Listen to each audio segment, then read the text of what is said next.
இந்த ஒரு மாடு ஜெயிச்சா ஊருக்கே எல்லா பேத்துக்குமே பெருமை. ம். தனியார் மாடுன்னா அவரவர பேருக்காக அவரவர பேருக்கு மட்டும் தான் மரியாதை கிடைக்கும். ம். இது இந்த ஒத்த மாடுனால மாணிக்கம்பட்டி கிராமத்துக்கே பெருமை. ம். அதனால வந்து கிராமமே எல்லா பேரும் சேர்ந்து இது பண்ணுவாங்க. இப்ப நீங்க மாட புடிச்சிட்டு போயி வாடிவாசல்ல அவுக்கும்போது எப்படி ஃபீல் பண்ணுவீங்கண்ணே? நல்ல ஒரு ஃபீலிங்கா இருக்கும். ம். நல்லா வரும் அப்படின்றதுக்காக ஒரு ஃபீலிங் அதிகமா இருக்கும். ம். மாடு வின் பண்ணிருச்சுன்னு சொல்றப்ப நீங்க எப்படி? நாங்க சந்தோஷம் அதிகமா எங்க கிராமமே சந்தோஷப்படும். ம். இந்த ஒரு மாடு வின் பண்ணா கிராமமே சந்தோஷப்படும். ம். நல்லா வின் பண்ணும் இந்த மாடு.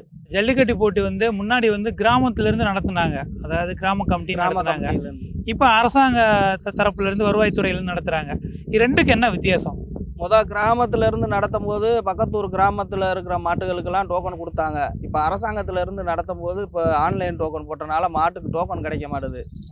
தனியார் மாட்டுக்கு குடுக்குறத விட்டு பக்கத்துல இருக்க கிராமத்து மாட்டுக்கு டோக்கன் குடுத்தா கொஞ்சம் நல்லா இருக்கும்னு நான் கொஞ்சம் வேண்டுகோள் வச்சுக்கிறேன். இது சம்பந்தமா நீங்க கிராம கமிட்டிலாம் பேசுனீங்களா? அதெல்லாம் நெறைய தடவ பேசியிருக்கேன். அதெல்லாம் வந்து எங்கனால முடியாது. கலெக்டர் பார்த்து செய்றது. நாங்க டோக்கன் போடல. அவங்கட்ட நீங்க பேசிக்கங்கன்னு சொல்லி விழா கமிட்டி சொல்லிருவாங்க. மாடு அந்த ஒரு 6 மாட்டுக்கு மட்டும் தான் நாங்க பேச முடியும். மத்தது பேச முடியாதுன்னு சொல்லிருவாங்க. இப்ப இந்த மாரி இப்ப நீங்க டோக்கன் பதிஞ்சு உங்க மாட்டுக்கு அனுமதி கிடைக்காமலாம் இருந்திருக்குங்களா?